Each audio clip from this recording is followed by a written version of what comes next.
महाराष्ट्रातील भाजपच्या पराभवाची जबाबदारी स्वीकारत देवेंद्र फडणवीसांचं उपमुख्यमंत्री पद सोडण्याचं सुरुवात केंद्रीय नेतृत्वाला पदातून मोकळं करण्याची विनंती करणार देवेंद्र फडणवीसांचं पत्रकार परिषदेत संविधान बदलणार असा जो प्रचार कुणीतरी जबाबदारी घेणं गरजेचं होतं ती फडणवीसांनी घेतली.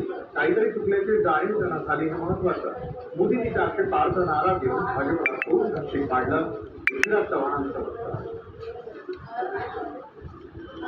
पुढील काळात उपमुख्यमंत्री देवेंद्र फडणवीसांच्या नेतृत्वात भाजप आणि महायुतीला चांगलं यश मिळणार. भाजप प्रदेशाध्यक्ष चंद्रशेखर बावनकुळेंचा विश्वास. उपमुख्यमंत्री देवेंद्र फडणवीसांच्या सागर बंगल्यावर हालचालींना वेग.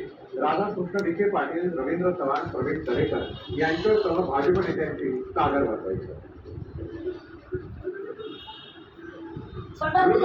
नरेटिव्ह फोडण्यात महायुती राहणार आहे.